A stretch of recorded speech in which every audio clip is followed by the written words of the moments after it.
শিৱসাগৰ জিলাখনক বানে যি ধৰণে ধুই লৈ গৈছিল সেই কথা বতৰাবিলাক পুনৰাই কোৱাৰ প্ৰয়োজন নাই।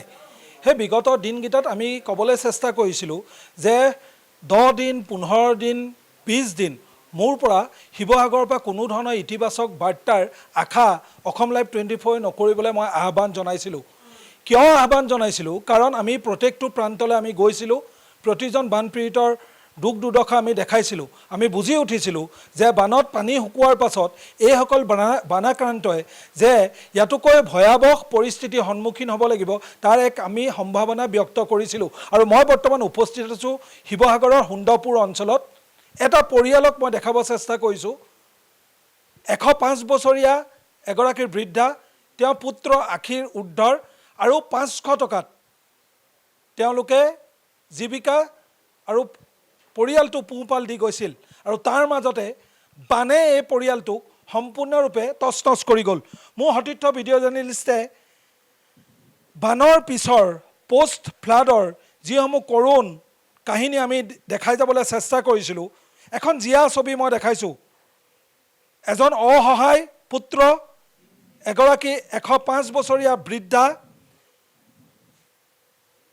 ক'ৰবাত নহয় ক'ৰবাত আমি ভাষাহীন শব্দহীন হৈ যোৱা পৰিস্থিতিৰ পুনৰবাৰ মই মুখামুখি হ'বলগীয়া হৈছে।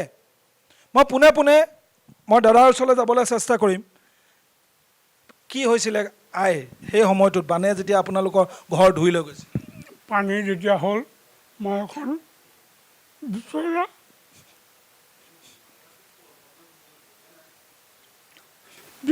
তুলি 7 দিন পানীৰ ওপৰতে থাকিলোঁ। আৰু বোৱাৰীজনীয়ে কেতিয়াবা ভাত কেইটামান দিয়ে, তাকে খাই দিন ৰাত থাকিলোঁ 8 দিন।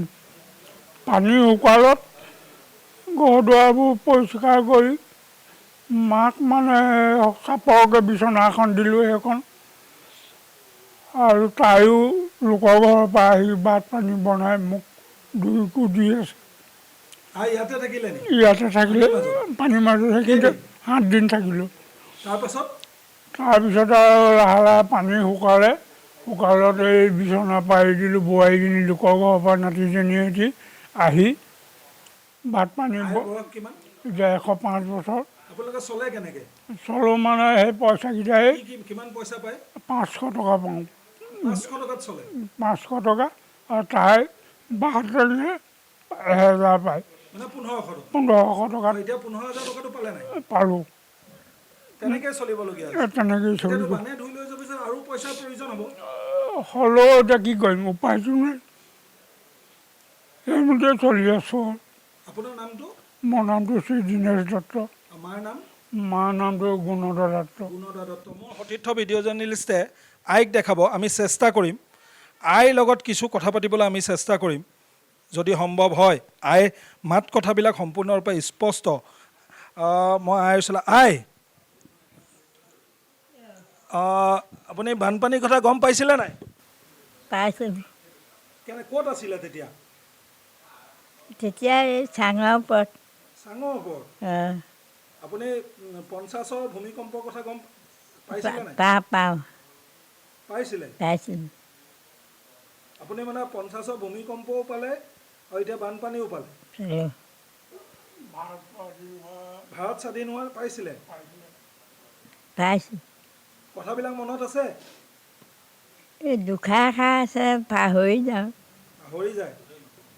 পাহৰি যায়? সেইকেইদিন কেনেকৈ থাকিলে বানপানী আহোঁতে? বাঁহৰ হেৰি বান্ধি দিয়া, তাতে বগাই জগাই থাকোঁ।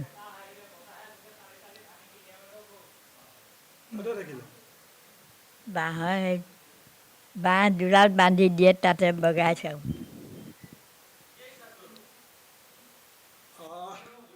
অতি এখন দুখৰ ছবি মোৰ সতীৰ্থ ভিডিঅ' জাৰ্নেলিষ্টে দেখাই গৈছে। তেওঁলোকে কৈছে যে বৃদ্ধ পেঞ্চনৰ 500 টকা আৰু বোৱাৰীকে 1000 টকা, 1500 টকা।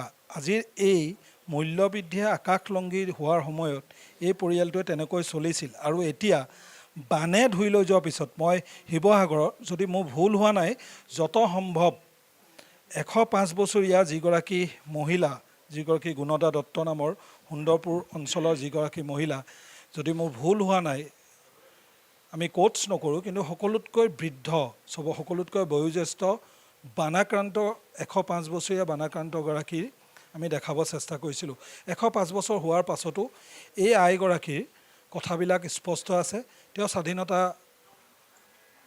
সময়খিনি দেখিছিল 1950 চনৰ যি বৰ ভূমিকম্প, সেই ভূমিকম্প তেওঁ দেখিছোঁ বুলি কৈছে। আৰু এতিয়া 2026 চনৰ ডালিমী দেশৰ পৰা নামি অহা যি মহাপ্ৰলয়, সেই মহাপ্ৰলয়ো তেওঁ সাক্ষী হৈ ৰ'ল। এখন জীয়া ছবি আমি দেখাব চেষ্টা কৰিছিলোঁ। প্ৰতিবেদন বাৰুকৈ দীঘল নকৰোঁ, কাৰণ ক'ৰবাত নহয় ক'ৰবাত পুনৰ কোৱাৰ দৰে আমি বাকৰুদ্ধ হৈ গৈছোঁ, শব্দহীন হৈ গৈছোঁ, ভাষাহীন হৈ গৈছোঁ। জিলা প্ৰশাসনলৈ পুনৰবাৰ উচ্চ স্বৰে নহয়, এইবাৰ অতি বিনম্ৰতাৰে আমি ক'ব চেষ্টা কৰিছোঁ যে এই পৰিয়ালটো মাত্ৰ 1500 টকাত চলি থাকিবলগীয়া হৈছে।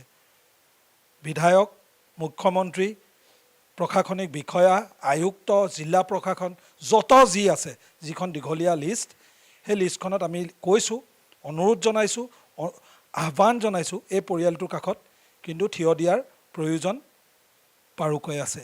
হয়।